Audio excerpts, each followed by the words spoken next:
Hi guys, my name is Dr. Rocker and today I'll show you how to draw David Finch's Wolverine, the portrait. If you like tutorials like that, please consider subscribing to the channel so you won't miss out on any of my future content. But now, grab a pencil and a piece of paper cause it's time to draw! Okay people, first of all I have to apologize because I didn't as usual draw on an extra piece of paper with a dark pencil, with a softer pencil so you can see it better. So the beginning of the video is a little bit light on the pencil lines. But it will be better in a few moments, so stick with me folks. After defining the middle of the head and also a little bit of the head shape, the overall head shape, we are putting in the eyes already.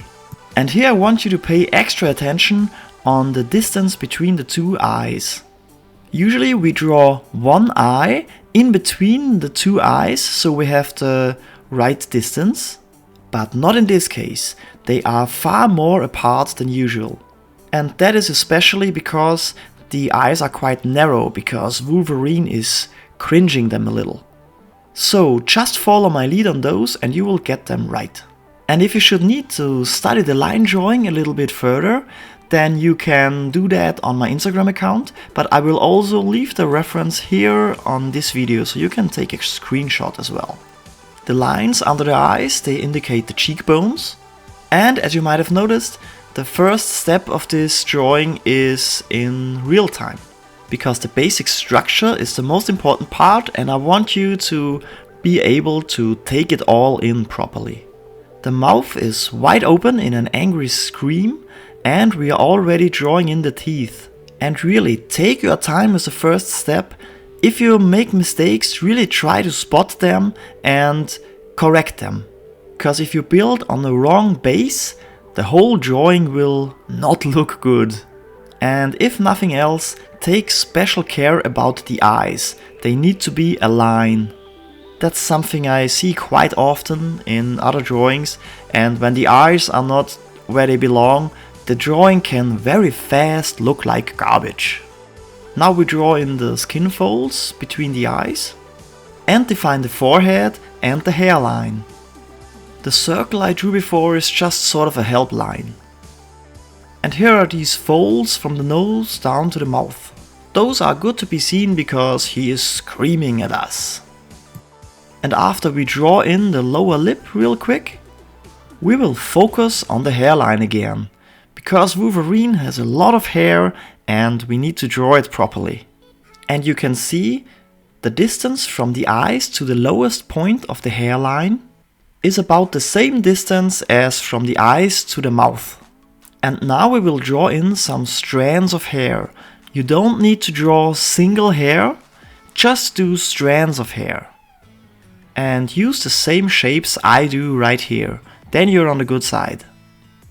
This still is a little bit hard to be seen, so again, my apologies, but it will get better in a minute. And I promise, the next tutorial where I show you how to draw a character or something like that, I will make sure that everything will be seen properly all the time. Which is also easier for me when I'm drawing, because when you use a soft lead, first of all, it's a little bit more fluent, and second of all, you can just see better because it's darker. But it's harder to erase, and I wanted to produce a clean drawing, and I thought it's just a head, I can go right ahead and just use my H pencil, what I used for this one. And it worked well enough for me to draw like that, but it's hard to be seen on a video, so that's a shame. And right there, I want you to pay attention on the lines that are going down from the cheekbones. They are very important. And what's always fun with Wolverine, you can go quite nuts with his hair. They really can stand out really badly. He has a bad hair day every day actually. But it looks really cool and it's an amazing design because he doesn't even wear a helmet or anything, but still you will be able to recognize Logan, even just his head, when you see just a silhouette, because his hair is so special. Let's call it special. And now we are already working on the sideburns from the right side of his face. And when those are done, we will just draw a little bit from his upper body so we can implement the pose he's standing in. Makes quite a difference if there's a little bit to be seen from his upper body, you'll see. And you will see especially when we are doing the strong blacks, because then I will define these areas way more. Which actually brings us to the next part, the strong blacks. First, we clean everything up properly with an eraser. So all the help lines and guidelines are gone, and also all the lines that weren't right the first time we drew them. And should you be pressing quite hard or using a darker pencil, you can also tone down everything with a knitted eraser or very carefully with a normal eraser. Because all the lines we drew so far, they just need to be like help lines, and therefore they are allowed barely to be seen. And we don't really have to do a lot of line weight because there are not many lines to be seen, it's mostly strong blacks right away. And yes, I sped this part up quite a bit, because otherwise it would get absolutely way too boring when watching someone fill in all these strong blacks. But it's still great to watch the process, to get a good feel for the whole drawing. It's way better and easier to reproduce when you actually see somebody draw the thing you want to draw and not just have reference for it. Although, what's still a really great reference, especially with drawings like these, is when you have a reference of not just a line drawing, but also when all the strong blacks are done.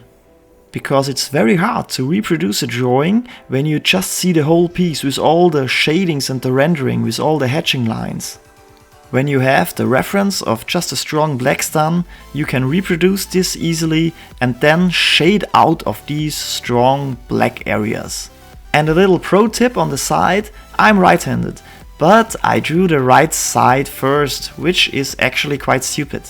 Because this way I opened up a smudge fest, which is the reason why I had to put on the drawing glove, because they are pretty cool when it comes to smudging.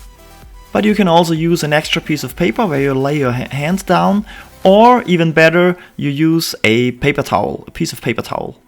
But still, the smartest way to do this is to start on the left side and work your way to the right side if you're right-handed. If you're left-handed, then it's vice versa. And you can already see the drawing is taking some form. The light source is coming from above, which is very good to be seen on the hair. There's a big reflection to be seen on the top of his head. And there's also a quite big shadow from his nose. And the further we go down south, everything gets darker. Because naturally, it's further away from the light source. Now we're drawing in a little bit from the upper body, and I took the liberty to not film the really big black areas, because that would just be stupid boring to watch me do these.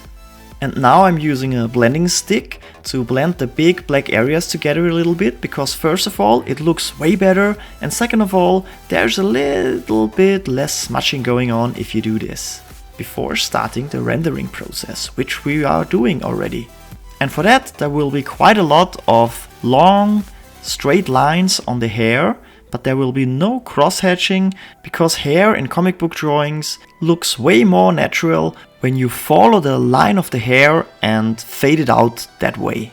For some more details, we draw in quite a lot of folds, and even those will be faded out a little bit with some small hatching lines. And of course, we also need to hatch out of the strong blacks from the cheek areas and draw even more folds. The nose is getting some hatching lines as well, but be careful not to go too dark on the nose. And all those folds here and there, they make him look more vicious. And you don't have to do them exactly the way I did. You can use your own style for this. We only want to keep the essence of the drawing from Dave, which is really a great one. I'm really happy I decided to do this. Because even though this is just a redrawing, I still drew this piece and I have it now and I love it. And as always, especially with drawing stuff from David Finch, I was able to learn a lot during the process. And I think it will be the same for you guys. And all we have learned here, we can take in the bank.